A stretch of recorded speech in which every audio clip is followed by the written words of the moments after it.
Ghost Under the Bed. This story is from the 1980s. A dad named Alex works his job just outside his hometown, London.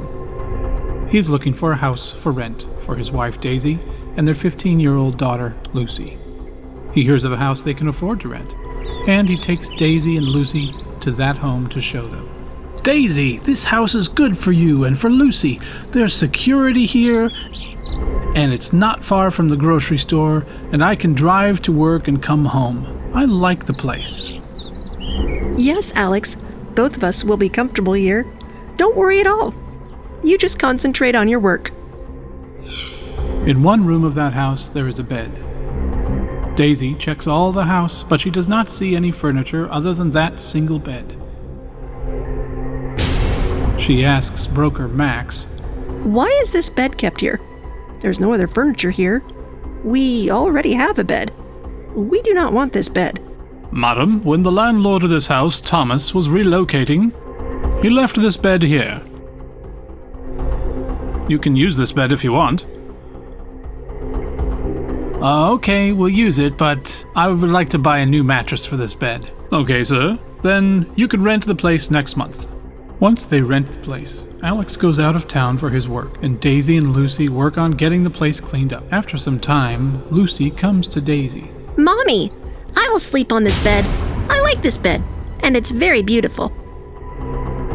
Okay, Lucy, you can sleep on it.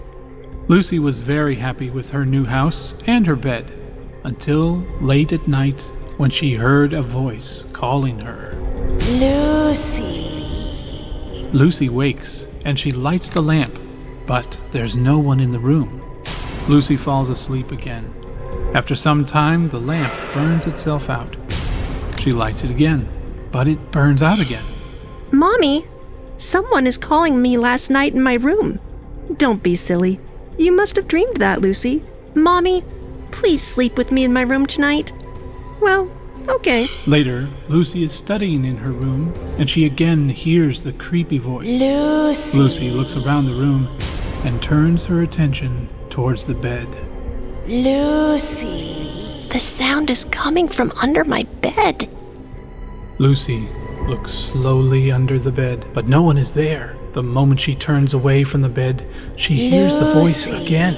She immediately turned back and looked under the bed and saw a frightening, shadowy figure. Then Lucy ran from the bed, screaming. She could not run fast enough. Long arms came from beneath the bed and grabs her. She screams as she is dragged backwards. Mommy, Mommy, save me, Mommy! Then Daisy came into the room. What happened, Lucy? What happened? Why are you crying? Mommy, there's someone under my bed, Mommy! Under the bed? When Daisy looks under the bed, no one is there. No one is here, dear. Mommy, I saw someone, believe me! There's no one here, dear. You just need to calm down. Lucy is very frightened by this incident, but with her mother there, she calms down, and her mother agrees to sleep in the room with her to prove there is no one under the bed. Lucy. When Lucy lights up the lamp and looks under the bed, a terrible soul is looking at her. She screams loudly and then faints. Daisy wakes up and tries to waken Lucy. Get up, Lucy. Lucy, what happened to you? Wake up, dearie. Lucy's eyes open, but she's not saying anything at all. She was completely silent and just sits in the room all day long, not even going to eat. Daisy worries about Lucy. Daisy calls Max, the broker, to come over immediately. She met him outside in the garden. Was there an incident in this house? Look, do not lie. You do not know the condition of my baby girl. There is something wrong with that room. Meanwhile, Lucy is sitting silently in her room, and again she hears a voice. Lucy. Lucy. Lucy stands up. The room door automatically closes. Just then, a soul comes out from under the bed, and the room is filled with its strange darkness. That soul was a ghost. She had a terrible face. She had long hands that lifted her up into the air. Come, Lucy. This world is not for you. Come with me. That ghost turns towards the lamp, and it bursts into pieces, the glass falling onto the floor. The ghost looks into Lucy's eyes and takes control of her. Lucy starts walking on those glass pieces.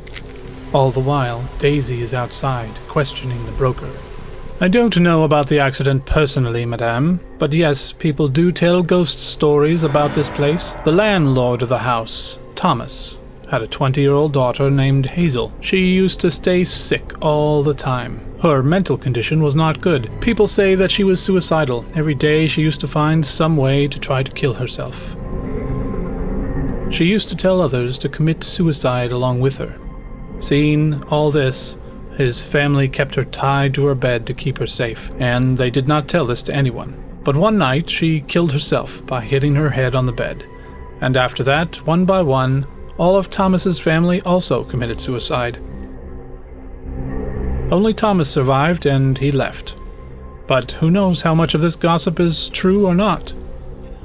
Oh no! I left my girl in that room!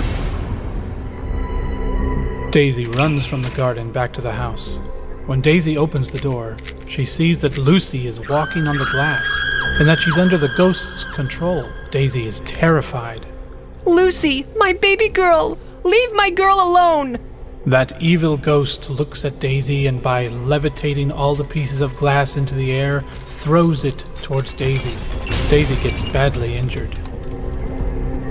Lucy, you come with me. You know what to do. Lucy comes forward to fly from the window. Injured, Daisy grabs her feet, and the ghost grabs Daisy's hair and throws her. No, Lucy, don't do it! Wake up! Lucy jumps out of the window, and she dies. The ghost starts laughing out loud. Lucy, well done, Lucy. I expected this from you. Daisy's mental state gets unstable. Max runs upstairs and sees Daisy crying badly, and Lucy is dead. He informs Alex, and Alex comes home and weeps badly. He killed my daughter. My daughter also committed suicide. I should also die. Everyone should die. That ghost is watching her. The end.